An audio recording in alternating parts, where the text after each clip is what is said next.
Assalamualaikum warahmatullahi wabarakatuh. Selamat malam teman-teman. Jadi pada hari ini seperti biasa, ketika Mbak Kendil ingin membicarakan suatu hal yang penting, pasti tungkap waktuku subuh. Jadi ini jam 3:08 teman-teman. Kita akan membicarakan suatu hal yang penting, yaitu tentang manunggaling kawula lan Gusti. Namun sebelum lanjut teman-teman, jangan lupa di subscribe, karena subscribe itu penting bagi kita semua. Dengan adanya subscribe dan dengan berkembangnya channel ini, maka kita bisa selalu mendengarkan setiap wejangan, setiap andaran dari Mbah Kendil Joko Montro. Kita seringkali mendengar tentang kata-kata atau kalimat manunggaling kawula lan Gusti. Namun demikian banyak di antara kita tidak mengerti apa maksudnya. Teman-teman, sebelum kita lanjut, saya akan memberikan sedikit wacana, yaitu bahwa kita mengambil tema manunggaling kawula lan Gusti ini bukan kita menjiplak dari sesi Jenar, melainkan ini adalah ilmu atau kawruh dari nenek moyangnya Mbah Kendil atau dari turunan dari Mbah Kendil. Jadi nanti misalkan ada kata-kata atau bahasa yang mirip, kalian jangan salah paham bahwasanya itu adalah murni ilmu dari nenek moyangnya Mbah Kendil.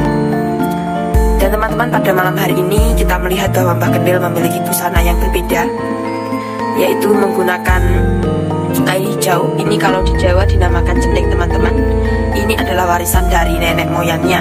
Dan jadi dulu setelah neneknya Mbah Kendil meninggal, ini ada peninggalan berupa jendeng yang dibagi-bagi dengan sanak saudaranya yang lain teman-teman.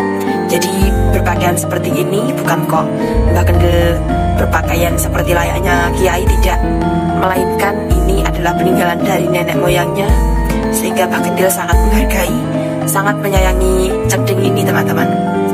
Dan di waktu malam-malam yang penting atau di waktu-waktu yang penting seperti akan membicarakan manunggaling kawula Gusti seperti ini, maka Mbah Kendil akan memakainya. Mbah Kendil, tema kita adalah manunggaling kawula lan Gusti. Jadi itu adalah terusan dari Sangkan Paraning Dumadi, Mbah ya. Jadi nanti kita akan membicarakan hal ini, Mbah. Pertanyaan saya, banyak di antara kita ini yang tidak mengerti tentang manunggaling kawula lan Gusti. Itu gimana sih, Mbah? Manunggaling kawula lan Gusti itu apakah nanti kita akan menjadi satu dengan Gusti, ataukah kita berkumpul seperti layaknya kerumunan dengan pemimpin adalah Gusti? Jadi banyak persepsi, Mbak. Itu gimana menurut Mbah Kendil? Teman-teman yang saya hormati dan saya muliakan, bahwa banyak kalangan dari Bujangga, Brahmana, Resi Pandita, termasuk para sesepuh, termasuk bini sepuh yang mengelola dan membicarakan ajaran-ajaran Jawa, yaitu manunggaling kawula dan Gusti. Manunggaling kawula Gusti itu sebenarnya adalah rangkaian terusan daripada Sangkan Paraning Dumadi, Sastro Jendro Hayuningrat Pangkuati Hiu. Jadi kelanjutan. Jadi dari Sangkan Paran itu merupakan ajaran yang dari awal yang disebut dengan Purwo Madyo Wusono, lahir, urip, lan mati. Itu kerangkaian itu, rantai itu, mekanisme itu disebut dengan kawruh Sangkan Paraning Dumadi. Sehingga kawruh Sangkan Paraning Dumadi itu menulis dan menerangkan atau mengajarkan manusia belum tercipta akan tercipta, yaitu perempuan dan laki-laki, Hawa dan Adam, kemudian memberikan keturunan. Setelah terjadi keturunan, maka keturunan tersebut akan hidup seperti manusia biasa yang tertera dalam kandungan, sehingga bapak lan ibu, bobo lan biung ngandut ana garba, sadurunge ngandut ana olah kridaning priya lan manudya. Jadi hamba Allah laki-laki dan perempuan kemudian mengadakan sarasmi, terus kemudian menciptakan sebuah yaitu titisan yang disebut dengan wadi, madi, mani, dan manikem, kemudian merupakan sebuah hasil daripada sarasmi, yaitu sel telur yang ada di kandungan perempuan dibuai oleh sperma menjadikan embrio, menjadikan bahan bayi yang berbentuk dengan darah.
Sehingga banyak para wiku, para brahmana, para kejawen, para sesepuh Jawa yang mengawali daripada sangkan paran, yaitu kita membuat sebuah jangan sastra Jendro yang berupa tulisan aksara Jawa 20, seperti halnya ho adalah hananing jagat saisine sing nyiptane Gusti Kang Maha Kuwasa.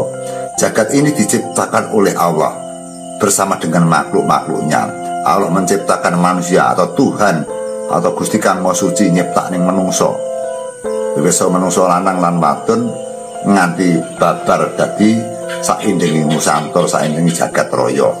Kita petik bahwa manusia laki-laki dan perempuan hubungan sarasmi atau hubungan olah kelidian pria dan panudya, akhirnya di dalam kandungan seorang wanita terjadilah sebuah embrio atau bibiting bayi.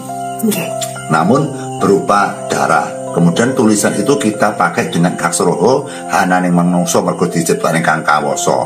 Ananing bayi diciptakne marang Kang Kawasa, bapak lan ibu, bapa lan biya minangka sarana wadah, minangka sarana lelaku, minangka sarana pewayangan. Sehingga pada saat bapa dan biya sarasmi, ing kono ana bibiting bayi kang diarani aksara ho, hananing manungsa lanang wadon nitisake ya iku wujuding bayi kang arupa banyu dadi arupa getih. Nggih. Kemudian aksara H, kemudian turun lagi aksara No, bayi tadi yang berupa darah, maka Gusti Kang Maha Suci, Gusti Kang Maha Agung maringi ambekan lan pernapasan, sehingga darah itu diberi pernapasan oleh Tuhan Yang Maha Esa karena biar bayi itu bisa hidup. Iya. Setelah aksara No, kemudian untuk pernapasan, jelas bayi butuh untuk makan, bayi butuh bernapas untuk melalui mulut, maka turunlah sebuah aksara, yaitu Co adalah cangkem, Hono Coro. Kemudian setelah ada cangkem, daging itu atau darah itu semakin padat, maka di situ diberikan ragangan atau balung sumsum yang disebut dengan aksara Ro. Aksara Ro yang membentuk dari berbagai gumpalan, yaitu membuat untuk tulang belulang, tulang otak, tulang dada, punggung, tangan, kaki. Sehingga setelah ornamen daripada tulang belulang sudah jadi, maka terbentuklah gambar-gambar atau pawujudan seperti manusia. Setelah acara atau turunan daripada aksara Ro, kemudian akan turun menjadi aksara Ko, yaitu yang bernama kuping, kuping atau pendengaran. Kuping berkaitan dengan hati, karena kuping bisa dibahasakan karno. Karno itu karono noro. Karono itu dalan, nolo itu api, sehingga telinga adalah merupakan perjalanan suara, yang bisa merasakan adalah hati. Okay. Jadi karno adalah merupakan sifat pendengaran, dia tempat berjalan suara, sehingga apabila orang memfitnah atau mengolok-olok, itu lewatnya dari telinga masuk ke dalam hati, maka yang marah bukan telinga, yang marah adalah hati. Setelah sudah terbentuk 4 aksara Hono Coroko, akhirnya membuat aksara lagi 4 lagi tambah, yaitu dari Do To So Wolo. Do artinya darah yang kempal pada tadi, kemudian semakin lama akan menjadi sebuah gumpalan darah, menjadi gumpalan daging, maka aksara Do adalah daging. Okay. Doto, kemudian daging itu kan berupa bundar, yang atas robek menjadi To, kemudian setelah Do To turun lagi aksara To, yaitu darah yang sobek di bagian atas, terjadilah sebuah anatomi tubuh yang disebut dengan To adalah tangan. Okay. Setelah gumpalan darah tadi atau gumpalan daging tadi sudah memiliki bentuk-bentuk tangan, kemudian muncul lagi tulisan lagi, yaitu aksara So, Do To So. Kemudian So adalah pecah yang bagian bawah, yaitu menjadi pecah menjadi 2, yaitu ada tulisan yang berbunyi atau yang berhuruf adalah aksara So. So adalah sikil atau kaki. Kemudian tangan sudah terbentuk, kaki sudah terbentuk, maka di tengah kaki dan tangan di situ turun lagi aksara Wo, artinya weteng. Jadi Hono Coroko Do To So Wolo. Kemudian antara kaki, tangan, kemudian perut atau weteng sudah terbentuk, maka turun lagi aksara Lo adalah lambe. Sehingga kalau mulut kita tidak ada lambe, maka kita akan sulit untuk minum, kita sulit untuk bicara, kemudian kita juga sulit untuk tidur, karena kita tidak bisa menutup mulut kita. Iya. Sehingga terciptalah huruf yang dinamakan adalah huruf Lo adalah lambe. Okay. Hono Coroko Do To So Wolo. Terus turun lagi aksara lagi Podo Joyonya. Po adalah merupakan huruf yang akan diturunkan setelah aksara Lo. Kemudian dari tangan, perut, kaki sudah digambar dan sudah diukir, maka turun lagi aksara Po adalah Paninga. Paninga itu adalah mata. Iya. Jadi dari gumpalan yang atas pecah jadi 2 tangan, yang bagian bawah atau bagian ujung adalah kaki, yang tengah adalah perut, kemudian bagian di atas tangan tadi adalah belum diukir, ada di situ ada 2 titik yang dinamakan aksara Po adalah Paningal. Iya. Jadi kepalanya belum terbentuk, masih hanya titik 2 saja, artinya Paningal. Podo, Podo Joyo Do, artinya di dalam organ-organ manusia Tuhan Sang Maha Esa atau Gusti Kang Maha Suci atau Gusti Kang Maha Agung atau Gusti Kang Maha Kawoso nyipta prabot-prabot kang ana jeroning awak kamapane ana ing dada. Wiwit saka jantung, paru-paru, kemudian ginjal, termasuk itu liver dan sebagainya, itu ornamen-ornamen yang sangat lembut sekali, alat-alat anatomis sekali, maka di situ ada rusuk-rusuk atau tulang-tulang untuk mengayomi alat-alat yang sangat lembut sekali. Kalau tidak ada dodo, tidak ada rusuk, maka itu apabila dihantam orang atau dipukul orang atau jatuh akan pecah jantungnya, akan pecah paru-parunya. Maka dibuatlah pelindung atau pelapis yang dinamakan dodo. Sehingga podo jo, jo artinya setelah adanya aksara yaitu jo. Nah sekarang dari aksara po kita akan turun ke aksara jo. Podo jo. Nah sekarang kita bicara masalah jo. Jo adalah merupakan perbatasan dari pundak sampai kepala, itu hanya merupakan perlengkungan darah yang melengkung. Seperti busur itu. Kan belum terbentuk kepala. Maka Sang Pencipta akan membuat sebuah kecantikan yang berbentuk adalah kepala. Kemudian di antara atas dan bawah dari pundak sampai kepala kemudian diukir, yaitu diperkecilkan bagian atas pundak atau atas tangan yang dinamakan jo adalah jonggo. Jonggo itu atau leher atau bulu, sehingga akan terbentuk seperti manusia. Akhirnya jonggo adalah merupakan daging yang sangat kecil sekali karena digambar yang begitu indah dan tampan dan cantik. Kalau tidak ada jonggo maka hanya merupakan daging yang melengkung saja seperti busur, sehingga dibentuk sebuah jonggo atau sebagai cagak kepala.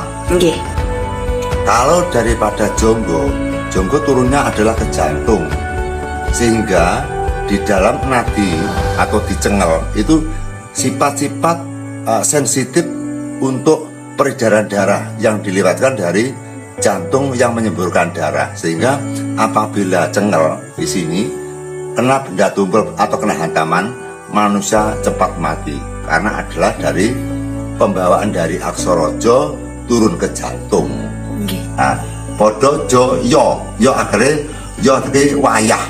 Kalau bayi sudah terbentuk sebuah yaitu sosok seorang manusia yang terbentuk daripada gambar-gambar ukiran manusia, maka itu akan mengancik yaitu wayah akan bayi akan keluar dari mulut rahim atau keluar dari rahim ibu atau perut ibu, akan keluar ke dunia dari alam kandungan, akan dikeluarkan di alam gumelar atau alam jagat raya ini. Jadi aksara jo podo jo yo wayah nyo artinya nyawiji kersane bayi. Dari situ kersane ibu bayi, dari situ kersane Gusti Kang Maha Suci. Jadi tri teluneng tunggal nyawi jati siji, yaitu akan mengeluarkan wujud bayi yang ada di perut ibu keluar menuju ke jagat raya, ke jagat rami seperti ini. Podo jo yo nyo mogo botongo hono cor podo toso podo jo yo nyo mogo botongo mo artinya bayi itu sudah mapan. Apa yang dimaksud mapan? Bayi itu mapannya kepalanya ada di bawah, kakinya ada di atas. Apabila tebal itu namanya itu nyusang. Sehingga itu harus sama Tuhan Yang Maha Esa memang dikencengkan, diluruskan kepada guorno atau kelamin perempuan, atau lurus kepada jalan-jalan yang ada di dalam rahim ibu atau di mulut rahim, sehingga kepalanya berdekatan dengan mulut rahim akan ancang-ancang keluar dari rahim seorang ibu yang sedang hamil. Mo adalah mapan, go adalah gua retno. Jadi mapannya kepala bayi itu dekat dengan gua itu bolongan. Namanya gua retno, gua itu artinya bolongan, retnonya api. Jadi dalan sing api. Jadi akan dikeluarkan seorang bayi melalui dengan mulut atau gua retno, gua api atau kelamin perempuan. Atau alat vital perempuan akan dikeluarkan dari situ. Nah, dari mogo bo tongo. Kemudian dari aksara go atau guwerno, go adalah merupakan lubang, reno adalah baik atau cantik, sehingga lubang yang sangat cantik adalah alat vital perempuan yang simetris dengan mulut rahim, sehingga setelah acara guwerno, sehingga bayi simetris, kepalanya di bawah, senter lurus dengan guwerno, sehingga si punang jabang bayi menginginkan yaitu pindah alam dari alam kandungan akan keluar di alam dunia atau dunia panah ini. Jadi dari alam kandungan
hanya minta satu saja, yaitu dia ingin mencurahkan perasaannya si punang jabang bayi, dia pasti menangis. Apabila bayi tidak menangis pemirsa, maka dokter dukun bayi dia ketakutan.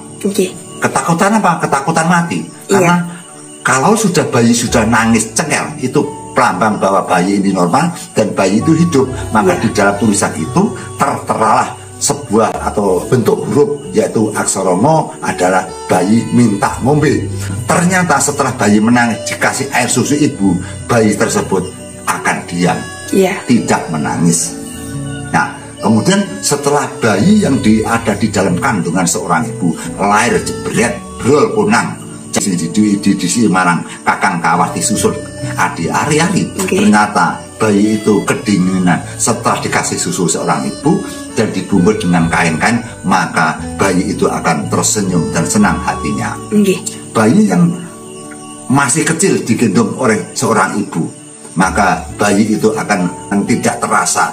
Bayi itu semakin lama semakin membesar seperti manusia biasa atau anak-anak biasa. Dan ibu atau bapak yang memiliki anak tersebut tidak terasa, tidak tahu. Jadi kenaikan dari 30 cm menjadi 40 cm menjadi 70 cm menjadi 1 meter menjadi 1 meter 70 atau 1 meter 80. Itu yang ngelakoni bayinya juga tidak terasa, orang tuanya tidak tahu perkembangannya modotnya bayi itu. Itulah yang aneh yang diberikan Tuhan, bahwa kita itu semakin tinggi atau semakin tua kita tidak terasa. Seperti itu keagungan Tuhan pemirsa. Yang pertama adalah hananing manungso. Oh, bisa disikapi hananing jagat. Jagat suweng wanggung diciptakan kun fayakun oleh Sang Pencipta alam. Adanya menjadi gugusan antariksa, adanya dengan beberapa planet, beberapa bumi, atau merupakan jagat raya yang berbagai macam bentuk yang mengelilingi dengan matahari. Setelah jagat sudah diciptakan sama Tuhan Yang Maha Esa, Tuhan Yang Maha Kawoso, Gusti Kang Mau Kawoso, atau bisa disebut Allah Subhanahu wa Ta'ala, diciptakan kun menjadi yaitu gugusan antariksa atau jagat raya. Sehingga jagat raya sudah tercipta bersamaan dengan isen-isen Indonesia atau hamba-hamba Allah yang bersifat yaitu roban, kewan, setan, dan manusia. Maka diciptakan kebersamaan dengan tumbuh-tumbuhan, dengan hewan, dengan setan, dan lain-lain. Sehingga manusia dari laki-laki dan manusia dari perempuan, sehingga berhubungan intim, menciptakan yaitu wati, mati, mani, lan maningkem, sehingga menjadi gugusan darah yang kempal yang berada di perut seorang ibu. Setelah terjadi yaitu penggumpalan darah, maka darah itu diberikan atau diukir, digambar yaitu mulut untuk pernapasan, yang dinamakan aksara no. No adalah napas. Napas harus melalui jalur, yaitu jalur co adalah cangkem, yaitu untuk menghirup udara dan untuk mengunyah makanan atau meminum susu dari seorang ibu. Kemudian setelah acara atau tulisan atau aksara co, kemudian turun aksara ro adalah ragangan. Ro adalah ragangan. Ragangan yang kami sebut adalah merupakan tulang belulang dari tulang kepala, kemudian tulang leher, tulang punggung, tulang dada, kemudian rusuk, kemudian merupakan tulang paha, tulang pinggul, tulang kaki, dan tulang tangan, dan sebagainya. Setelah tulang belulang terjadi, maka akan kembali lagi ke atas, yaitu mencipta sebuah pendengaran, karena bayi akan mendapat bisikan-bisikan dari Sang Pencipta alam. Kemudian setelah aksara ko, yaitu adalah kuping. Setelah aksara ko, yaitu kuping, kemudian turun lagi yaitu aksara do, yaitu berupa darah yang kempel. Sehingga darah yang kempel akan menjadi dan akan membentuk sebuah daging. Kemudian daging bersama tulang membentuk gambaran-gambaran atau membentuk daripada ukiran-ukiran manusia. Setelah aksara do adalah aksara to, yaitu pencahnya darah yang di atas menjadi dua, yaitu tangan. darah yang bundar pecah di bawah menjadi sikil atau kaki. Kemudian antara tangan dan kaki di tengah-tengahnya ada aksara wa, yaitu weteng. Di antara kaki, weteng, dan tangan sudah terbentuk, maka kembali ke atas, yaitu membentuk sebuah kepala atau berbentuk dengan kepala, gambaran kepala, yaitu kita tunjukkan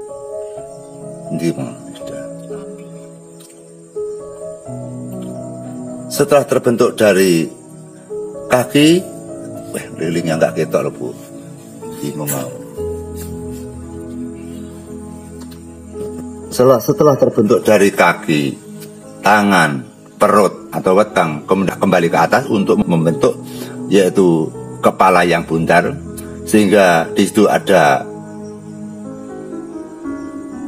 ukiran sehingga turun aksara lo, yaitu lambe yang turun menjadi lidah.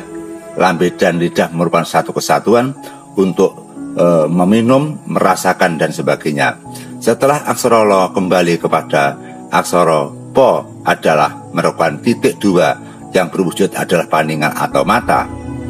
Setelah di kepala sudah selesai membentuk sebuah kepala, di atas pundak atau di atas kaki sudah terbentuk yaitu pawujudan kepala, maka kembali lagi yaitu aksara po turun aksara do adalah dada. Dada adalah merupakan tulang rusuk atau ornamen untuk melindungi segenap yaitu bagian dalam jantung, paru-paru, liver dan sebagainya termasuk ginjal. Kemudian setelah aksara do turun lagi aksara jo yaitu jonggo, yaitu untuk membedakan di antara kepala dan pundak atau kepala dengan tangan, sehingga di situ ada saka atau cagak yang disebut dengan leher atau disebut dengan jonggo bahasa Jawanya. Jonggo turun untuk melindungi jantung. Kemudian turun lagi aksara jo adalah aksara yo adalah yogi, merupakan kesempurnaan. Yogi adalah kesempurnaan. Ukiran-ukiran manusia yang hampir sempurna, seperti jasad, seperti wujud manusia sawatah, manusia yang normal, sehingga berbentuk bayi yang berenang-renang hidup di dalam kandungan atau di dalam rahim dari seorang ibu bersama dengan air. Nampaknya sudah mulai bersiap-siap, yaitu turun aksara nyo adalah nyawiji. Nyawiji artinya tiga-tiganya bersatu, tritunggal dari bayi, ibunya, dan sang pencipta alam untuk mengeluarkan bayi dari mulut rahim keluar dari jagat raya. Dari jagatnya rahim atau jagat kandungan akan keluar ke jagat gumelar atau jagat raya.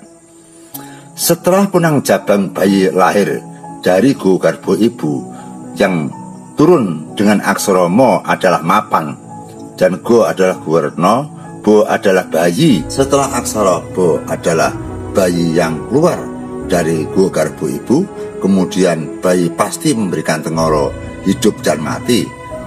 Banyak para medis, para dokter atau dukun bayi, kalau bayi tidak menangis, maka si dukun atau si dokter yang mengeluarkan, maka dia kebingungan. Apabila saat bayi menangis, tentu si dukun bayi atau bidan atau dokter dia akan lega, karena tulodo dari nangis adalah merupakan tanda-tanda bayi itu normal dan hidup. Kemudian setelah nangis, tentu bayi itu akan diam apabila diberi air susu atau air untuk meminum. Sehingga bayi meminum dengan air susu ibu, maka bayi itu akan tenang. Sehingga lambat laun bayi semakin besar menjadi anak dan remaja, remaja menjadi manusia tua.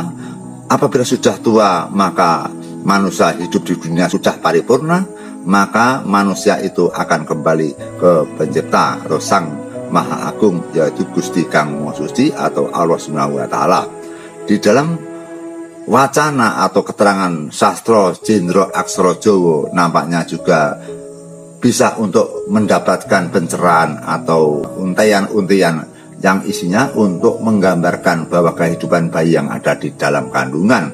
Selanjutnya dari sangkan paraning dumadi, dari lahir, urip dan mati. Lahir di dalam kandungan ibu, urip di alam bebrayan agung, mati kemudian di jagat lain atau di jagat pengerantunan atau di alam kubur. Sehingga yang namanya sangkan paran dumadi adalah menggambarkan atau mempejangkan atau menguraikan tentang kehidupan manusia belum ada menjadi ada, manusia yang ada di kandungan ibu kemudian lahir di muka bumi dan diteruskan nanti akan hidup di alam langgeng atau alam antara atau alam jagat lain. Kita kembali kepada apa yang kita berikan tema, bahwa tema kita adalah yaitu manunggaling kawula Gusti.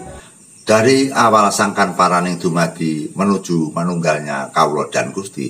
Apa yang kita sebut dengan manunggal kawula Gusti adalah merupakan hamba Allah yang berupa manusia akan kembali kepada Sang Pencipta, akan kembali yang disebut dengan mulih marang mulaniro, yaitu lumebu marang jagating Gusti, melembu marang rompok naungane Gusti Kang Maha Agung. Yang disebut manunggal tidak harus bersatu menjadi satu, yaitu salah kalau berarti yaitu ingsun sejatine Gusti Allah sejatine ingsun, atau ingsun sejatine Gusti, Gusti sejatine ingsun. Itu sangat dalam sekali, tidak setiap orang bisa mencerna. Kadang-kadang malah menjadi persepsi yang berbeda, persepsi yang berbahaya. Manunggaling kawula dan Gusti itu adalah merupakan manusia bisa manunggal atas naungan saja, tapi manusia tidak bisa menjadi satu kepada pawujudan daripada Gusti. Manusia tidak akan bisa masuk ke manusia, tidak bisa menyatu dengan Tuhan. Manusia tidak akan berwujud dari sirullah, datullah, sifatullah, asmatullah. Jadi manusia akan menjadi sifat-sifat manusia biasa yang tercipta dari Sang Pencipta, tetap manusia menjadi hamba-hamba ciptaan Sang Pencipta. Manusia semua berbondong-bondong ingin sekali kembali dan kembali hidup tentram dan abadi, sehingga cita-cita manusia lebih baik tentram di alam akhirat daripada di alam dunia. Sehingga banyak orang yang berpoya-poya, bersenang-senang di alam dunia, tidak berpikir di alam akhirat nanti. Pada alam yang paling langgeng, alam yang paling suwi, alam yang tidak berubah adalah alam kelanggengan, yaitu alam di jagat yang lain. Apabila hidup di dunia paling banyak adalah 100 tahun, kita sudah mati atau sudah tiada. Maka kita sejenak harus memikirkan tentang masa depan nanti. Apabila mati, kemudian kita akan menjadi hamba-hamba Allah yang akan mempertanggungjawabkan atas kesalahan dan dosa-dosa kita. Sehingga apabila si manusia itu sudah hidup di dunia, menjalani kehidupan dan bertanggung jawab atas perilakunya, baik yang belum punya anak dan istri, yang sebelumnya belum punya istri, kemudian dia nikah, punya suami, punya istri, kemudian dia juga kembali seperti ibunya melahirkan jabang bayi, terus kemudian si anak tersebut akan berputar lagi, anaknya nanti juga akan menerima kehamilan lagi, punya anak lagi, anaknya lagi juga akan punya anak lagi, berterus menerus, sehingga jagat itu akan hidup. Iya. Jagat itu akan ramai. Sehingga apabila manusia sudah cukup yang ditugaskan oleh Allah hidup di alam dunia, ditugaskan untuk mengemban atau bersembah kepada Gusti Kang Maha Suci, Gusti Kang Maha Agung, sesuai dengan aturan-aturan tertentu, sehingga tentang kehidupan, tentang kenikmatan, tentang kesenangan adalah hanya ranting-ranting kehidupan untuk mengantarkan manusia itu akan pulang ke rahmatullah, atau pulang ke rumahnya Tuhan, atau pulang kepada jagat yang lain. Kemudian setelah si manusia itu sudah dikodarkan cukup untuk hidup, maka manusia itu akan diawali kesakitan, atau awal manusia itu akan semakin tua, tubuhnya tidak berdaya, orang itu ternyata sudah tidak punya kekuatan, akhirnya rogo akan gumletak di bumi, akhirnya semua akan berjalan menuju arah yang ditentukan oleh Tuhan. Nah, di dalam manunggaling kawula Gusti ini tadi kan yang dinamakan ilmu sangkan paran. Nah, kemudian naik lagi tataran yang dinamakan manunggaling kawula lan Gusti. Bagaimanakah perjalanan manusia bisa manunggal kepada Gusti Kang Maha Gusti kamu suci atau Gusti kamu agung. Nggih. Maka manusia manunggal dadi sawiji marang Gusti, yaktine itu bukan berarti atau manusia akan menempel kepada Gusti. Iya. Manunggal itu kan bahasanya kan jadi siji. Nggih, Mbah. Jadi manusia akan manunggal jadi siji. Itu kan hanya paromo sastro atau merupakan hanya kiasan. Iya. Jadi tidak akan terjadi bahwa manusia akan menjadi satu dengan Tuhan. Karena yang diciptakan dengan orang yang makhluk yang diciptakan, yang menciptakan dan yang diciptakan tentu itu tidak bisa menjadi satu. Karena lain, seperti kita menciptakan almari, kita tidak mungkin akan bersatu dengan lemari. Iya. Kita menciptakan motor, tidak mungkin kita akan bercampur dengan alat-alat motor atau mesin-mesin motor. Kita menciptakan sebuah karya, misalkan kapal terbang, kita tidak mungkin akan bersatu dengan alat-alat kapal terbang. Tapi kita akan bisa bersatu, bisa melihat dan bisa merawat hasil ciptaan kita. Misalkan kita menciptakan almari, kita bisa merawat almari dan bisa memakai almari. Seperti itu. Sehingga definisinya di dalam keyakinan dari nenek saya itu tidak berarti bahwa manusia adalah Tuhan, Tuhan adalah manusia, itu salah. Iya. Jadi ada yang berprasangka ingsun sejatine Gusti, Gusti sejatine ingsun. Dalam kata-kata itu kata-kata sandi. Iya. Kata-kata tidak bisa dimakan mentah-mentah. Artinya di situ adalah merupakan bahwa kita diciptakan oleh Tuhan Yang Maha Esa.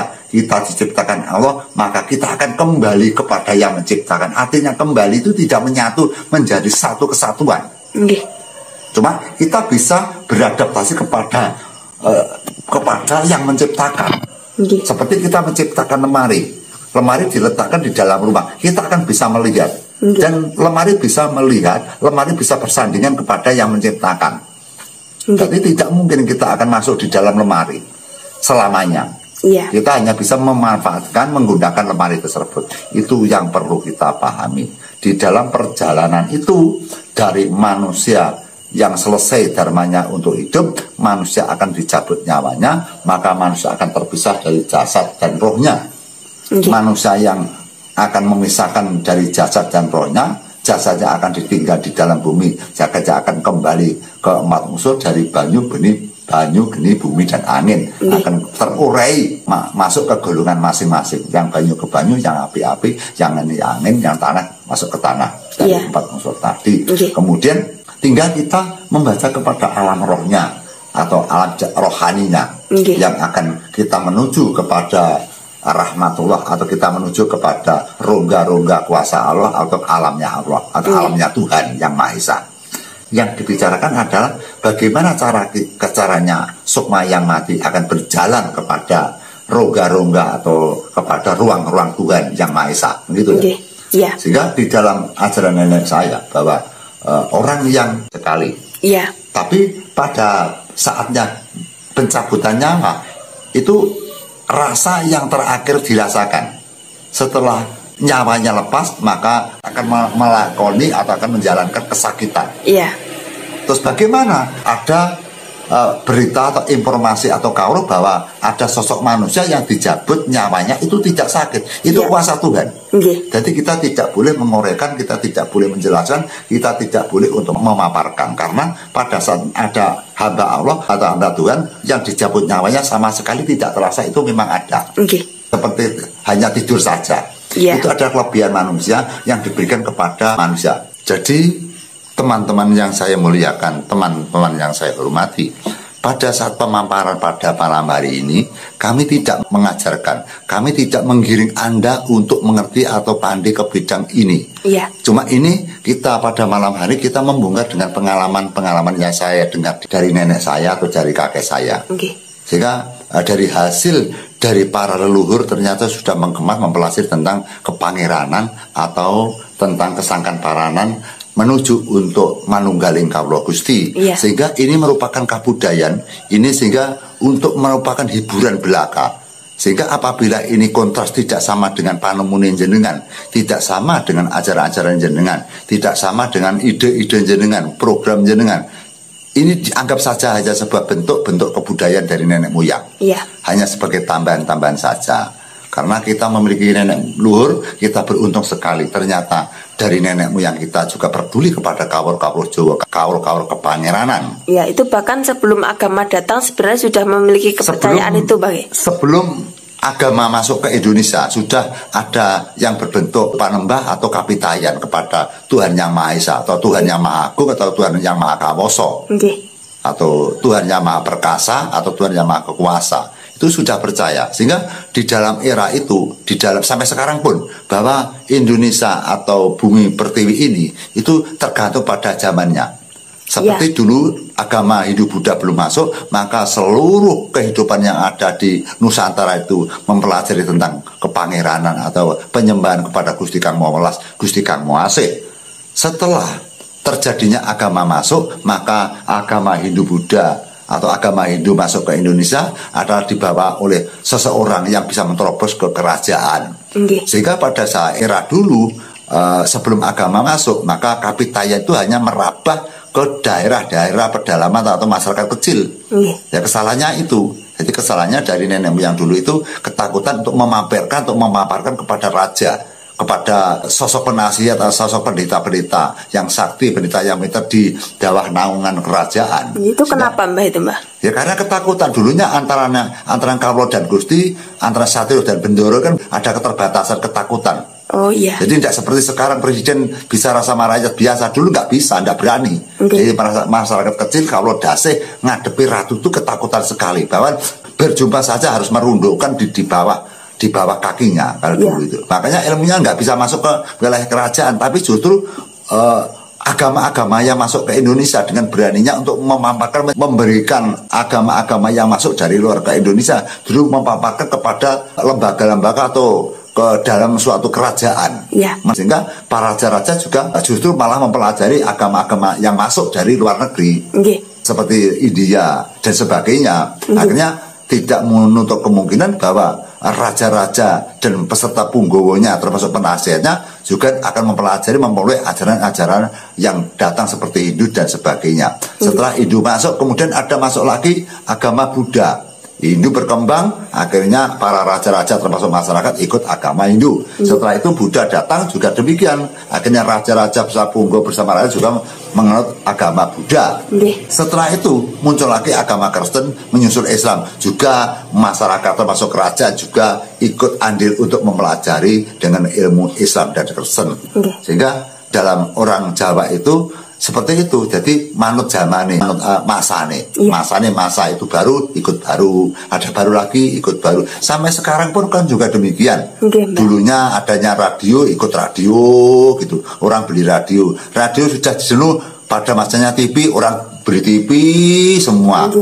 Heran sama TV. Setelah TV sudah bosan, ada HP, semua beli HP yang jadul. HP yang jadul bosan, akhirnya semua membeli HP layar sentuh, semua pakai layar sentuh. Sehingga masyarakat Indonesia hanya mengikuti zamannya itu. Seperti hanya Kawruh juga demikian. Sehingga dari Sangkan Paraning Dumadi akan berlanjut dengan Kawruh yang dinamakan Manunggalin Kawruh lan Gusti. Ada yang menyebut bahwa seperti kembang api. Kembang api adalah merupakan gugusan dalam pewujudan daripada Tuhan. Percikan adalah umatnya atau hambanya atau ciptaannya. Sehingga walaupun bagaimanapun percikan api itu berasal dari kembang apinya, tidak dari hal yang lain. Jadi manusia itu berasal dari Tuhan. Makanya akan kembali kepada asalnya, mulih marang asal mula-mula niro, mulih marang asale, yaitu dari kembang api atau dari Tuhan Sang Pencipta Alam. Mbak, ini ada pertanyaan dari teman kita, ini sudah cukup lama, Mbak, sebenarnya. Dia komentar di konten kita yang berjudul Tanah Kuburan Ekstrim itu, Mbak. Itu sudah beberapa bulan yang lalu. Dia menanyakan seperti ini: jika manusia itu setelah mati, bukankah dia itu sedang menebus kesalahan-kesalahannya atau sedang menjalankan kehidupan upah dari semasanya hidup di dunia ini, Mbak? Terus bagaimana dengan keadaan mungkin penampakan-penampakan yang sering kita lihat? Kemudian itu gimana, Mbak? Setelah mati bukannya orang itu menebus dosanya, tapi kok justru malah ada kemunculan-kemunculan, itu gimana? Pemirsa yang sangat kami hormati, bahwa kita menuju yang lebih panas lagi, Maka sebelumnya kita maaf apabila dari keterangan saya ini salah, atau mungkin salah persepsi, atau mungkin tidak sengaja mungkin dianggap itu ajaran yang tidak benar.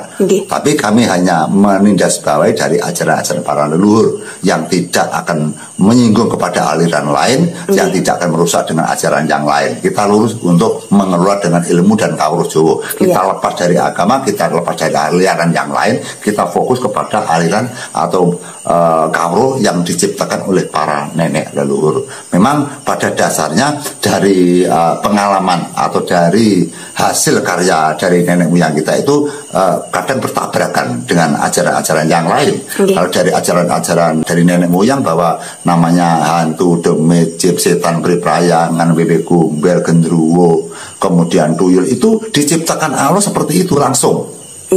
Kalau panemunya dari para leluhur itu hantu ada sendiri gitu Mbak. Tapi di dalam ajaran agama kita bahwa semua tentang berbentuk seperti itu kan dianggap itu jin dan setan saja. Tidak dibentukkan seperti pocong dan sebagainya Mbak. Jadi itu lain Mbak, ya misalkan jin ada sendiri, kemudian pocong juga ada sendiri gitu nggak? Ya diciptakan langsung baratnya ya, jadi langsung seketika Tuhan menghendaki, atau Gusti Allah atau Gusti Kamu Suci menghendaki, Gusti Kang Maha Kuwasa menghendaki, lalu diciptakan bersama bior gitu, langsung sudah banyak ada makhluk hidup yang selain manusia. Langsung bentuknya seperti misalkan wewe gombel, bentuknya banaspati, gendruwo dan sebagainya, itu sudah diciptakan yang bentuk yang sama. Kemudian ada lagi dari panemu dari para leluhur bahwa pocong itu berasal dari orang-orang yang mati, yang sesat, atau orang-orang yang nista, orang-orang yang matinya tidak normal, orang-orang matinya yang sengsara, itu bisa menjadi pocong. Itu dari panemu dari para leluhur. Jadi kita tidak membenarkan dan kita tidak mengadili bahwa itu salah Mbak. Itu tergantung kepada keyakinan Anda. Apabila kita beragama Islam, kita tentukan kita percaya kepada agama kita 100%. Ya, terus ini ada yang tanya lagi Mbah, teman kita juga, itu bagaimana prosesi untuk pencabutan nyawa atau ketika akan meninggal Mbak, itu sukma itu larinya kemana gitu. Soalnya kan di daerah kita ini juga banyak sekali orang yang percaya bahwa hari pertama, hari ketiga, hari ke-7, hari ke-40, hari ke-100 dan seterusnya itu arwah atau sosok tersebut pulang ke rumah Mbak. Itu gimana? Terus untuk penebusan dosanya itu gimana Mbak? Teman-teman yang saya muliakan, bahwa pada pernyataan hari ini kami tidak menyatakan harus kebenaran. Jadi yang saya ucapkan itu bukan merupakan kebenaran. Kita kan tidak tahu hal tersebut, tapi ajaran tidak salah untuk membeberkan.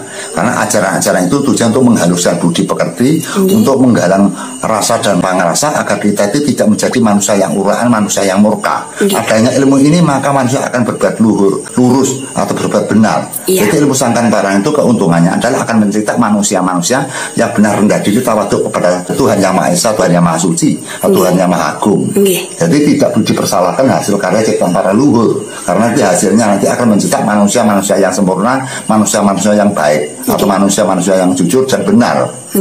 Nah, seperti ini pemirsa. Sehingga apa yang saya ucapkan ini adalah merupakan rangkaian kawruh atau panemu, atau merupakan ajaran-ajaran dari nenek moyang. Jadi di sini tidak dicantumkan pasti ada kebenaran. Semua hanya menafsirkan dalam perkiraan saja.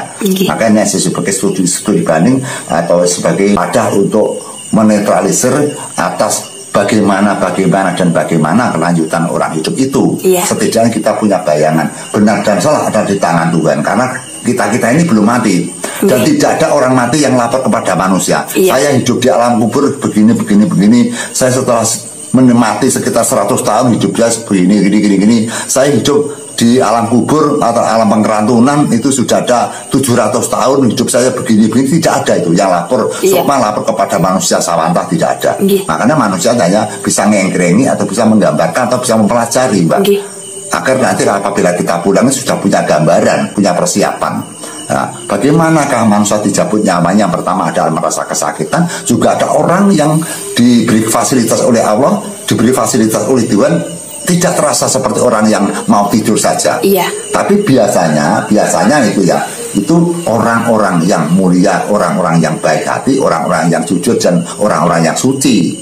Tapi juga ada orang yang tidak suci juga dicabut nyawanya tidak sakit. Iya. Hanya kita susah. Ada orang murka kok matinya gampang, tidak sakit. Ada lagi orang yang benar-benar suci, kehidupannya, perilakunya juga tidak sakit sama sekali, malah justru malah tersenyum. Iya.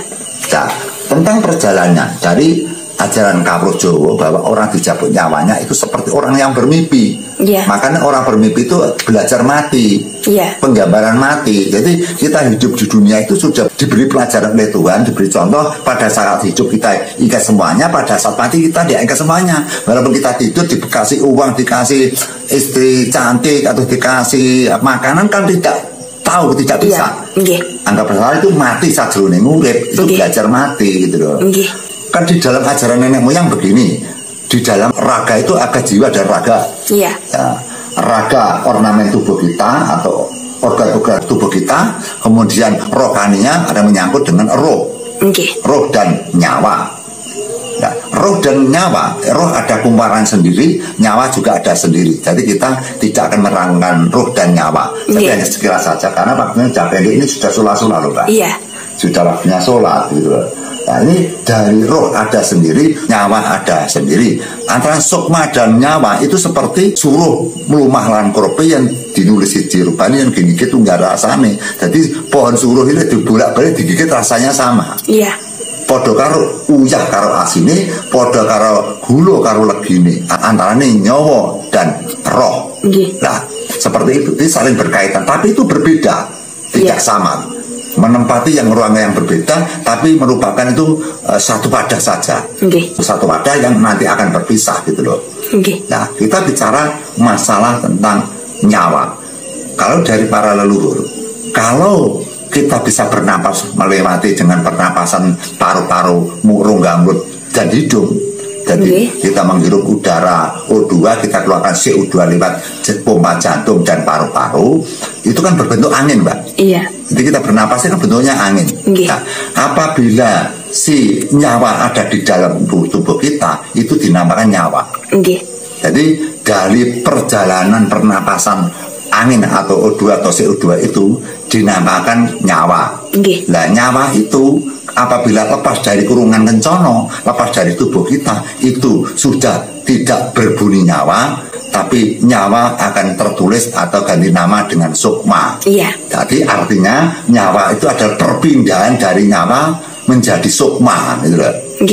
Kalau nyawa itu biasanya tidak menghantui. Iya. Kalau orang berkata sukma saja sudah menghantui, karena itu kalau yang namanya nyawa itu kan wadah di dunia. Iya. Tapi kalau sudah menjadi sukma, maka itu alamnya lain, jagatnya sudah tidak di dunia itu loh. Iya. Sudah jagat lain. Makanya sukma itu menakuti gitu loh. Nah, setelah menjadi sukma, maka di dalam sukma juga ada bentuk-bentuk rogo. Jadi sukma itu tidak angin. Iya. Sukma itu juga berbentuk rogo, tapi sesuai dengan bentuk-bentuk keinginan pada sukma. Sukma ingin menghendaki rogonya utuh, ya utuh nanti. Jadi dari berbentuk asap akan memadat itu. Tapi juga bisa bersifat seperti angin atau seperti asap. Itu sukma. Dulu ada cerita dari orang Eropa bahwa tidak percaya kalau sukma itu keluar dari raga itu memang bisa dilihat. Ternyata para profesor doktor Amerika Serikat itu ada orang yang sekarat, kemudian dimasukkan kepada lemari kaca yang dilem lemari sehingga tidak ada angin yang masuk. Apa yang terjadi? Ternyata lemari itu pecah, didedel dengan sukmanya manusia atau dari nyawa menjadi sukma. Dia sukma itu akan keluar dari raga, akhirnya menatap kaca, menatap lemari kaca, kaca itu hancur pecah. Sehingga profesor doktor dari Eropa itu meyakini dan percaya bahwa sukma itu ada dan bisa keluar dari raga gitu. Nah, seperti itu. Kemudian dari perjalanan dari sukma itu seperti punya wadah, seperti hanya manusia itu digambarkan gelas. Kemudian gelas ini dikasih es ya, es yang dicetak di dalam gelas. Gelasnya diambil kan, es tadi kan berupa gelas. Nah, seperti itu pewujudan daripada sukma. Kemudian sukma punya wadah sendiri, seperti hanya manusia yang ada di bumi ini. Misalkan saya, nanti sukma saya juga berupa saya itu loh. Tapi dia sesuka-suka dengan keinginan sukma. Dia ingin mewujud atau tidak gitu loh. Kalau mewujud ya rupanya seperti kita ini. Tapi tidak seperti kita dipegang kan terasa. Kalau dia kan sulit dipegang gitu loh, Mbak. Makanya di dalam ilmu Jawa bahwa yang namanya mati kan tidak terasa. Iya. Ada orang mati itu dipukul kan tidak merasakan. Iya. Tapi yang merasakan bukan rogone, Mbak, yang raganya ada sukmanya. Maka di dalam ajaran Islam kalau memandikan orang sakit itu harus berhati-hati, harus pelan, tidak boleh kasar karena sebenarnya juga merasakan tapi tidak nampak gitu. Oh iya, Mbak. Makanya jenengan nonton karo wong ngedusi wong mati gak oleh kesususan ini karo Pak Mudin. Nggak boleh tergesa-gesa terus kemudian disio-sio atau dikasar, itu nggak boleh. Karena sebenarnya di dalam raganya dia itu sang sukma itu merasakan kesakitan juga. Iya. Kalau dia terlalu dikasarin dalam memandikan mayat itu. Nah, kemudian untuk sang sukma kemudian berjalan ke arah yang kegelapan.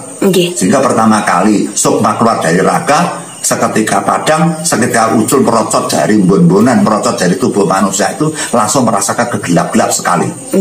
Gelap terus gelap. Akhirnya dalam perasaannya dia ada seperti berjalan di jalan yang berterowongan yang kanan kiri gelap. Seperti jalan terowongan. Perasaannya dia itu yang mati itu. Nah, tiba-tiba di situ nanti ada cahaya. Cahaya itu ada dua tadi. Cahaya yang di depannya seperti cahaya matahari yang panas sekali itu. Ada cahaya yang menerangi dengan panas, yang muncul dengan nur, memberikan cahaya kita pada saat kita berjalan. Dan ada lagi juga cahaya yang dikeluarkan bukan dari cahaya nur, tapi cahaya yang dikeluarkan dari tubuh kita. Apabila kita di alam dunia ini berbuat jahat, maka cahaya kita akan gelap, tidak nampak. Tapi apabila kita perbuatan kita baik, kita amalnya 100%, kemudian kita zakatnya 100%, terus kemudian kita ucapan nanti kita bagus 100%, tingkah pakarti kita, laku kita itu 100%, semua nilainya baik, maka cahaya-cahaya itu akan muncul. Dari tangan muncul cahaya, dari mata muncul cahaya, dari kepala muncul cahaya, dari dada muncul cahaya, dari kaki juga muncul cahaya, sehingga wujud-wujud bentuk manusia tidak kelihatan, yang ada hanya cahaya saja itu. Iya. Jadi orang-orang yang baik, orang-orang yang terpuji bagi Allah itu apabila dia berjalan di alam pengerantunan atau alam kubur atau alam jagat lain itu tidak nampak raganya, saking banternya cahaya, saking terangnya cahaya. Cahaya itu berasal dari kebaikan atau dari ketakwaan Anda kepada Tuhan, atau perjalanan Anda di dunia menjadi orang-orang yang baik. Maka Anda akan memberikan cahaya yang sangat terang sekali, sehingga apabila di dalam tubuh kita, di dalam sukma kita nanti terang, maka kita akan mudah berjalan. Kita kembali kepada orang-orang murka, orang-orang yang jahat, orang-orang yang penuh dengan berlumuran dosa. Seketika dia berjalan, dia akan mengalami kesengsaraan, kegelapan yang sama sekali. Semakin lama berjalan, dia banyak halangan. Misalkan seperti dia jatuh, dia kena lancupan, terus dia kehausan, terus dia kepanasan, terus dia kedinginan. Itu ada seksa-seksa yang ada di perjalanan, dinamakan itu seksa neraka. Gitu. Apakah itu yang dinamakan dengan penebusan dosa itu, Mbak? Ya, penebusan dosa itu. Dosanya sudah ditebusi dia. Sudah bisa dirasakan di alam kematian itu. Jadi dosa itu tidak hanya di dunia dirasakan, bahwa di alam kematian juga merasa dosa. Makanya di dalam ajaran agama kita itu ada siksa kubur.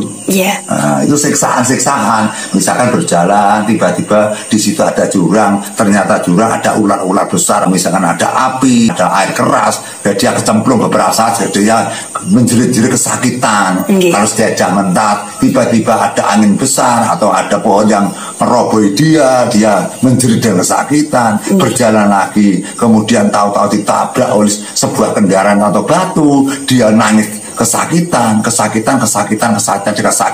dia merasa bahwa di alam pengerantunan, di alam kubur dia mendapatkan siksaan-siksaan, bukan siksaan dari Tuhan, tapi siksaannya dari dirinya sendiri yang berbuat keburukan.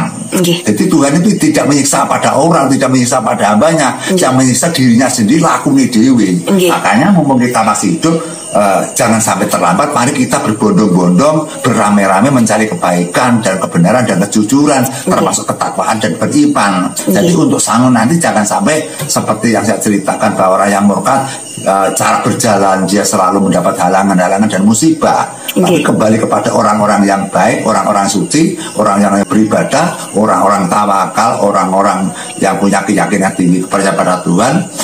Orang tersebut bila berjalan selalu mendapat pertolongan gitu loh. berjalan tidak capek, hawanya nikmat, kadang menemukan sebuah makanan atau minuman yang dengan mudah dicapai. Dan banyak pertolongan-pertolongan di perjalanan untuk menuju ke rumahnya Tuhan, untuk menuju ke ruang lingkup Tuhan gitu loh. Kita tidak menyatakan manunggal kepada Tuhan, kita bisa merusuk ke ruangan Tuhan, dianggap itu sudah manunggal gitu loh, Mbak. Manunggal tidak harus gandeng gitu loh. Tidak harus gandeng. Contoh misalkan sampean sekolah di SMP, ya kan? Terus kemudian sampean bersama tetangga Anda, bisa dikatakan toh, sama aku manunggal di dalam kelas. Apakah saat Anda di dalam kelas rangkul-rangkulan dengan teman Anda? Kan tidak. Kan tidak dengan teman Anda. Jadi dalam satu kelas itu bisa dikatakan manunggal, Mbak. Tunggal sekelas karo aku, tunggal sa SMP karo aku. Jadi manunggal itu jangan kita pikirkan manunggal itu dadi siji. Gusti Allah adalah ingsun, ingsun adalah Gusti Allah. Ingsun sejatine itu Allah, ingsun sejatine manusia. Jadi tidak seperti itu. Yang dikatakan manunggal itu adalah di sekitar naungan yang berada menjadi satu gitu. Jadi yang menciptakan dan yang diciptakan tetap berpisah, tidak sama, tapi menyatu dalam ruang lingkupnya Sang Pencipta gitu loh. Nah, kita yang sulit adalah menuju ruang lingkup Sang Pencipta. Itu yang kita bicarakan, yang kita akan kesulitan. Bahwa yang namanya rasa tetap dibawa sampai mati, dibawa sampai alam perjalanan. Karena pada saat kita mendapatkan siksaan, kita yang berbuat murka, kita berjalan kemudian kena lancipan atau kena batu atau dirubuhi oleh sebuah pohon atau kita kecemplung jurang, itu yang merasakan ada rasa kita. Jadi kalau rasa nanti dikatakan hilang setelah mati, bagaimana kita merasakan alam penyiksa? Bagaimana kita alamnya alam kenikmatan alam surga? Nanti kan tidak bisa merasakan. Maka yang namanya rasa tetap gandeng di alam dunia, di dalam akhirat tetap ikut itu, agar bisa merasakan yang namanya nikmat, yang namanya susah, yang namanya surga dan namanya neraka itu loh. Jadi biar bisa merasakan gitu. Jadi penebusan dosa nanti akan terletak di sebuah perjalanan untuk menuju ke rongga-rongga nama Tuhan. Di dalam perjalanan itu, kalau orang yang berbuat jahat, maka dia akan menerima dengan kesengsaraan dan menerima dengan kepedihan. Bagi orang-orang yang suci berjalan ke nama Tuhan, maka dia akan mendapat kemudian kenikmatan dan sangat nikmat dan tidak terasa tahu-tahu sudah berada di naungan Tuhan atau naungan Gusti Kamu Suci. Itu gambaran dari nenek moyang kita, Mbak. Jadi kita lepas dari ajaran siapapun, kita yang menceritakan ajaran nenek moyang. Benar dan salah itu urusan Sang Pencipta. Yang saya ucapkan benar, yo dianggap saja benar karena Allah atau benar karena Tuhan. Apabila salah, mungkin penciptanya yang hanya menciptakan sebuah kaum sebagai rem untuk kita hidup biar tidak sembrono. Jadi apapun bentuknya kita tetap menghormati kepada yang menciptakan. Ngono-ngono wae lumayan. Tapi iso nggih mbabati wong sing luput, mbabati wong kang murka, daripada kawruh sing ora ana ugal-ugalan. Jadi ciptanya dari manunggalan kawruhan Gusti dari nenek moyang itu justru kita untung tuh mendapatkan warisan, mendapat kawruh dari nenek moyang kita. Jadi jangan sampai ditentang, jangan begitu sirik karena tidak cocok dengan paham-paham tertentu gitu loh. Jadi orang-orang yang menciptakan manunggalan kawruh Gusti itu termasuk orang-orang terpilih, orang-orang yang dipuji oleh beberapa kalangan. Karena apa? Mengajak kebaikan kepada rekan-rekan atau kepada umat gitu ya Pak. Kemudian bagaimana Mbah perjalanan sukma? Apakah nyawa akan lengket nyawiji dengan sukma seperti gula dan manisnya dan lombok dengan pedasnya? Pemirsa, kita membicarakan masalah ini adalah masalah yang sangat dalam sekali. Bahkan setiap orang tafsiran persepsinya selalu berbeda. Dari agama satu ke agama lain selalu berbeda. Dari aliran satu ke aliran lain pasti berbeda. Dari sesepuh satu dan sesepuh lain juga berbeda. Sehingga keperbedaan itu tidak dapat dipermasalahkan, tidak perlu diperbincangkan.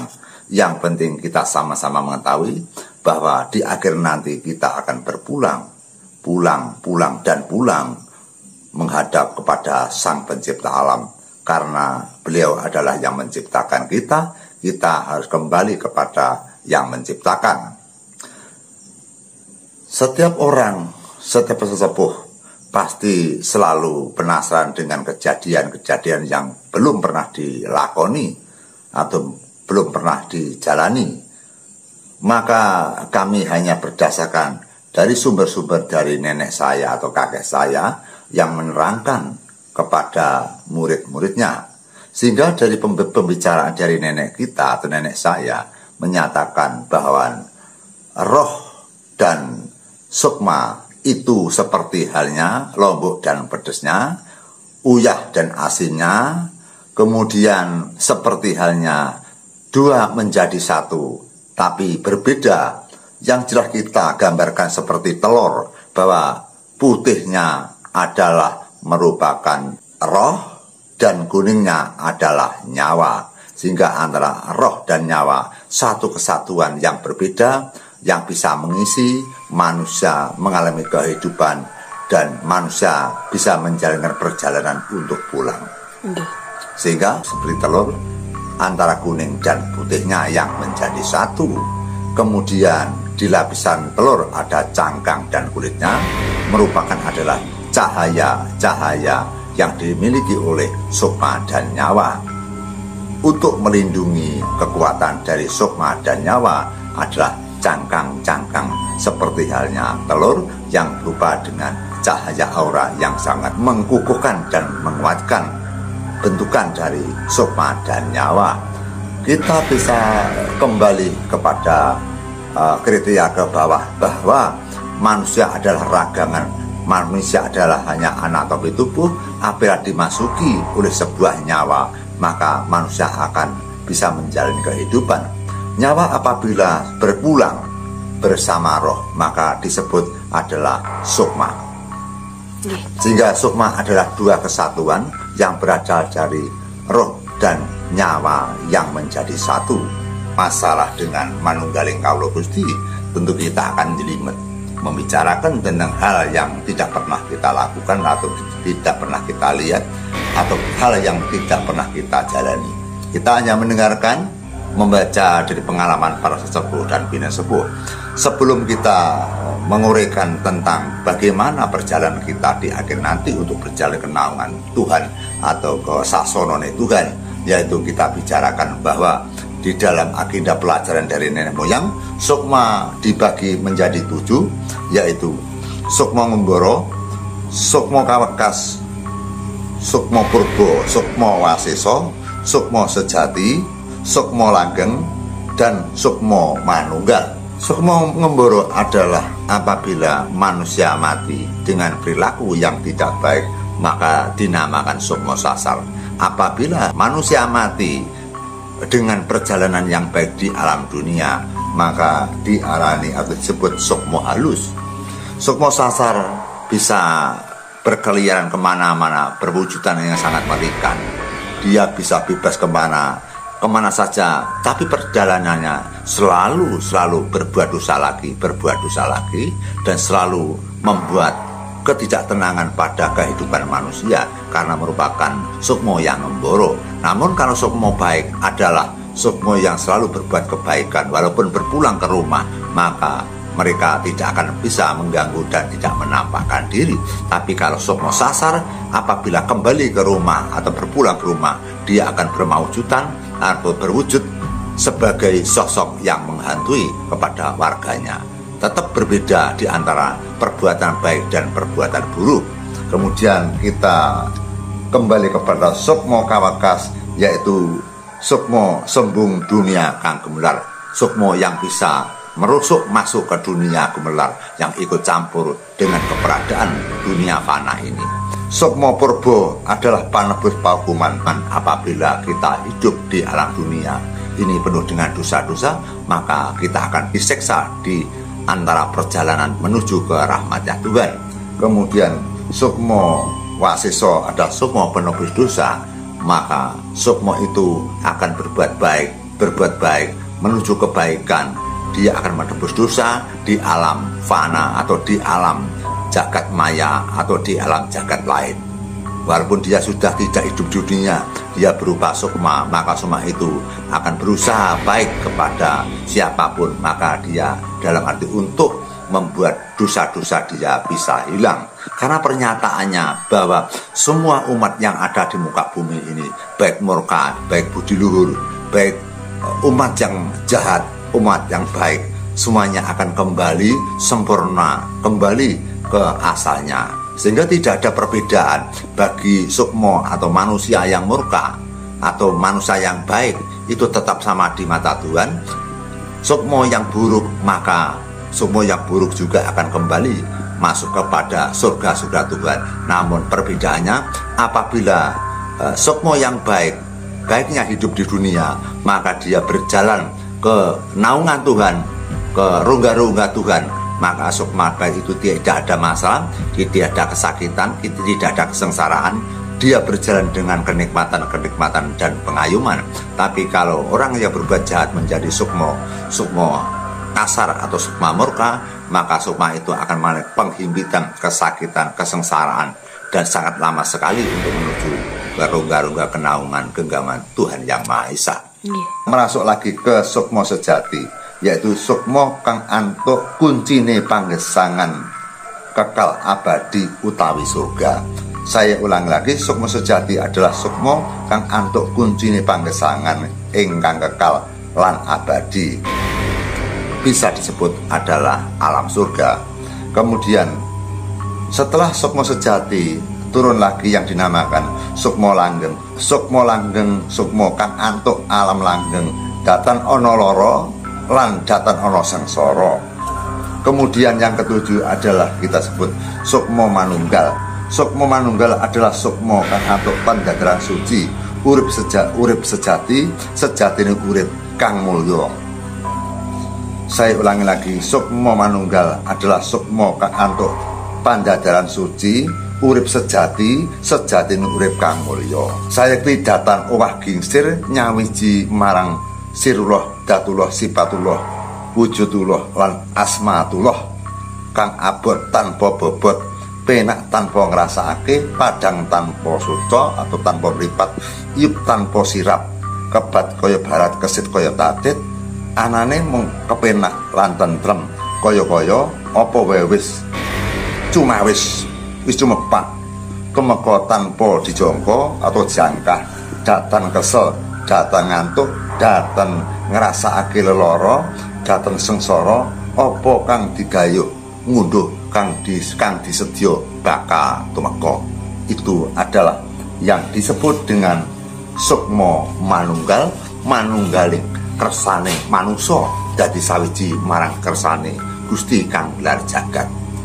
Pemirsa yang saya hormati, bahwa kemanunggalan manusia sangat diharapkan sekali kepada orang-orang yang ahli spiritual, karena kejayaan atau puncak kesenangan adalah manusia apabila hidup di alam yang terakhir, yaitu di alam langgeng, karena di sana nanti akan tercipta semua keindahan, semua kemapanan, semua kenyamanan akan dirasakan yang abadi, tanpa batas, tanpa ada waktu, tanpa ada hari, tanpa ada tahun. Maka langgeng selamiyo akan hidup dengan bahagia, tentram, dan abadi. Itu yang dicita-citakan oleh para leluhur, para sesepuh, para brahmana, para resi, para pujangga, dan sebagainya.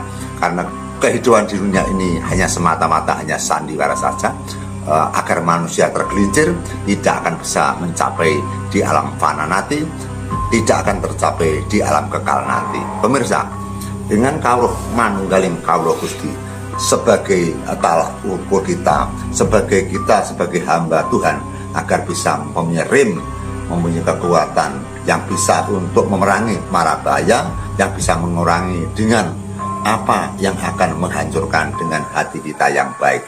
Maka dari itu, dengan kekuatan kawruh sangkan paraning dumadi manunggaling kawruh Gusti, manusia akan tercipta dengan pribadi-pribadi luhur, kesucian hati, dan akan bisa mendekatkan diri kepada Tuhan Sang Pencipta Alam. Maka manusia yang bisa menguasai dengan manunggaling kawruh Gusti adalah merupakan manusia atau hamba-hamba yang terpilih dan hamba-hamba yang terpuji. Ya Mbak, ini ada satu pertanyaan lagi nggih. Ya. Perjalanan dari sukma, apakah sukma murka juga bisa merasakan alam surga? Pemirsa, kita berdasarkan dengan pengalaman, kita berdasarkan dengan kawruh para leluhur, bahwa katanya para simbah dulu, walaupun orang menjalankan kemurkaan, walaupun orang menjalankan kenistaan, walaupun orang menjalankan dosa-dosa yang sangat besar, tapi semua hamba-hamba Tuhan akan menjadi satu, akan menjadi penghuni-penghuni surga, sehingga tidak ada umat yang disengsarakan oleh Tuhan karena dia adalah ciptaannya. Namun perbedaannya, kalau orang yang menjalankan kesucian atau kebaikan di dalam dunia ini, maka dia menjalani perjalanan dari kematian ke alam kelanggengan atau alam kekal. Dia merasakan cepat, merasakan kilat, merasa nyaman, merasa mendapatkan pertolongan, merasa tercukupan dari kebutuhannya, sehingga tidak terasa yang perjalanannya misalkan sekitar 100 tahun paribasane. Seandai kata dari perjalanan kematian sampai perjalanan menuju ke surga Allah, maka orang yang berbuat dosa, orang yang berbuat murka itu perasaannya seperti 100 tahun. Tapi bagi orang yang berbuat baik, orang yang sumidi marang ngarsane Gusti, orang yang beriman, orang yang tawakal, orang yang takwa, perjalanan dari kematian menuju ke alam Tuhan atau rongga-rongga surga Tuhan itu ibarat hanya 1 hari 1 malam sudah sampai. Perbandingan dari 100 tahun hanya dibandingkan 1 hari 1 malam, pemirsa. Sehingga kalau dipikir lebih baik kita berbuat baik daripada nanti kita akan mendapat waktu yang panjang, waktu penyiksaan dan waktu yang melelahkan. Sehingga kesimpulannya, orang murka, orang baik tetap menjadi hamba-hamba Allah, menjadi hamba Allah yang mencatu, yang merasakan surga-surganya Allah. Yang membedakan hanya perjalanan. Perjalanannya orang murka ada ratusan tahun, perjalanan yang orang yang baik, orang yang berbudi luhur, orang yang bertakwa, orang yang beribadah, ibarat hanya 1 hari 1 malam sudah sampai ke rongga-rongga Allah, naungan Allah, ke surga-surga Allah. Sehingga sangat berbeda jauh sekali. Sehingga kenapa pakai rumus demikian, bahwa Gusti Kang Maha Agung, Gusti Kang Maha Kuwasa, Gusti Kang Maha Welas dan Maha Asih. Saya ulangi lagi, Gusti Kang Maha Agung, Allah Subhanahu wa Ta'ala mempunyai sifat-sifat adalah Rahman dan Rahim, Maha Pengasih dan Maha Penyayang kepada umatnya, sehingga tidak mungkin umatnya selalu dicemplungkan di dalam neraka sepanjang zaman. Tidak mungkin, karena punya sifat Rahman dan Rahim, selalu kasihan kepada hamba-hambanya, selalu menyayangi kepada ciptaannya. Sehingga diantaranya orang baik dan orang buruk tetap menjadi hamba Allah yang masuk ke dalam surga. Yang berbeda adalah perjalanan. Yang baik adalah cepat atau nikmat, yang tidak baik adalah lama sekali dan sengsara. Itu, Mbak. Ya teman-teman, apa yang disampaikan sama Mbah Kendil ini adalah bentuk atau pengalaman dari nenek moyang beliau. Jadi seperti dijelaskan sama Mbah Kendil, kita tidak menyenggol, kita tidak meniru ajaran siapapun, dan kita tidak berniat untuk menentang ajaran-ajaran yang telah ada. Jadi apa yang kita sampaikan ini adalah bentuk kebudayaan nenek moyang kita, yang kita sampaikan sebagai bentuk pengalaman untuk kita semua. Ya. Mbak Kendil, ada tambahan lain? Ya, itu untung-untungan kita mendapatkan warisan, mendapat pencerahan dari nenek moyang kita. Iya. Sehingga nenek moyang kita memberikan sebuah ajaran kawero yang mengajak kepada kita ini menggambah takut kepada dosa, takut kepada kesalahan, takut kepada alam neraka, takut dengan alam-alam penyiksaan di alam pengerantunan. Sehingga ajaran itu saya anggap ajaran yang baik, yang perlu kita uri-uri biar kita punya rem, biar kita hidup di dunia tidak nakal, tidak ceroboh, tidak jahat, Mbak. Kemudian tentang ajaran ini atau kawero ini sebenarnya sangat banyak sekali yang saya sampaikan. Ini belum tutup, andai kata 100% yang saya sampaikan ini hanya sekitar 15 ke 20%, Mbak. Masih 80% yang belum saya ucapkan, yang diwariskan dari nenek moyang kita, karena kita sudah mendengarkan pada pagi ini sudah mulai sholat akan menjalankan sholat subuh. Maka saya mohon maaf kepada teman-teman, kita akan teruskan di acara konten selanjutnya. Apabila ada kesalahan saya, apabila ada dosa-dosa saya yang saya ciptakan pada malam hari ini, saya minta maaf yang sebesar-besarnya, karena saya tidak punya niat untuk menyakiti atau merusak kepada aliran atau ajaran yang lain. Tetapnya kita hanya mengungkap atau membongkar ajaran nenek moyang saya. Wassalamualaikum warahmatullahi wabarakatuh. Waalaikumsalam warahmatullahi wabarakatuh.